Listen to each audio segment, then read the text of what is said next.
Masechet Makkot, Perak Aleph, Mishnah Gimel, third Mishnah, in the first chapter of Masechet Makkot.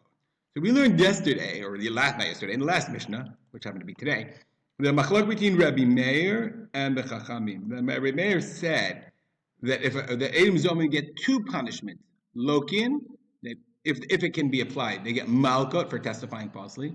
Umishalmin, if they testify to cause somebody to pay, then they have to do kasher zamam. They have to pay because it's two psukim. Kasher zamam lasot leachiv and lo ta'aneh b'reacha etchaker. Okay, asitim lo kasher zamam and lo ta'aneh, as we saw. Lo ta'aneh you should not bear false witness. Chachamim said no, you only do one. If you have to pay, you pay. Okay, and you don't get malka. If you can't do that, if you cannot make them pay or whatever reason, then you get malka. But our Mishnah continues in machloket. Eidim anu ish ploni. The way Eidim come along, we testify about ploni. Shu chayav malkot arba'im. He did something that is chayav malkot. He violated the lotas in the Torah. He testified falsely. He ate pork. We warned him. We said, don't eat pork. You're going to get malkot. And so now they're going to want to take care. And they testified that he's chayav malkot. And it turns out there's Zomin. Other witnesses came along and said, how could you have known that he ate pork in that restaurant in South Tel Aviv? You were with us in Rosh Hanikra at that very moment. Lokim Shmonim, they get 80 malkot.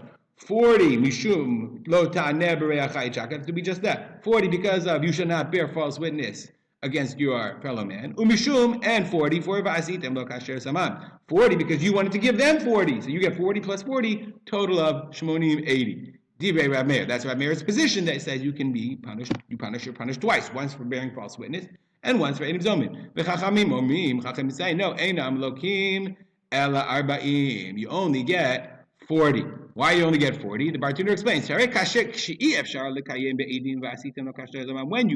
do kasher zamam. Remember we said the guy's a halal. His mother was a grusha. Then lokima eidim mishum lo ta'aneh. Then you get lo ta'aneh. But the economic kasher zamam, but where you have both kasher zamam and lo ta'aneh, lo kim shmoni. Now, if you think about it, Rabbi Meir isn't so crazy. Rabbi Meir says, I don't understand. What's the difference? Why, when you can't? What's the difference whether you can enforce kasher zamam or not? Kasher zamam is independent of lo ta'aneh. You tell me, well, when you can't do kasher zamam, then I'll give you lo ta'aneh. Then I'll punish you for testifying falsely. Why? If you testified falsely, you testified falsely, whether or not you can enforce another punishment as well. Nonetheless, Chachamim Omrim, Einam Lokim El Arba'im, you only get 40. If you could do Kasher Zamam, if you do Eidim Zomemim, the punishment for Eidim is Zomemim, because they wanted to give 40 lashes, and you don't give another punishment for false testimony. The Mishnah continues, Mishal Shalin b'mamon, ve'en Mishal Shalin b'makot. Mishal Shalin, from the word shalosh, to divide up into three. The halacha is, it doesn't matter if you have 2 witnesses or 4 witnesses or 5 witnesses or 3 witnesses. We accept more witnesses, and they combined in their testimony. If 3 people came in and said we saw something, we accept 3 witnesses. Now, what if 3 witnesses came along and said, Reuben owes Shimon $2,000? We'll make it 3 just for our easy purposes.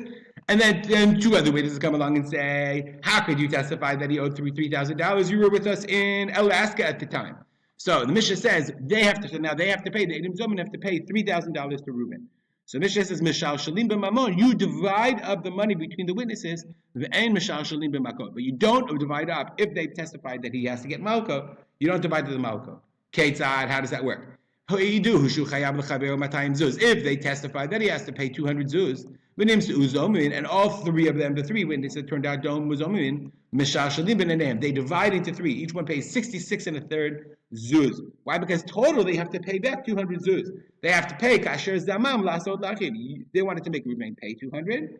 They have to pay 200. So since there's 3 of them, you divide it up. But if the 3 guys testified that he's chayav malkot, kol echad ve'echad lo arba'im. Each and every one of them gets the malkot of arba'im. Why? Because money is cumulative. In the end, they have to pay 200 zuz. So they divide it 3, 4, however many witnesses there are. But malkot is not cumulative. Each one is kasher zamam lasot. You don't say you wanted to give 40 malkot, so each one gets 20. Rather, they get malkot. They sum total of malkot. The bartender says, "Abal malkot lo mitztarfim." Malkot or not, they don't combine them. Each witness gets 40 lashes. We'll stop here and dedicate our learning to the memory of my father, Rav Simcha ben Yitzchak Kalman. Have a good day.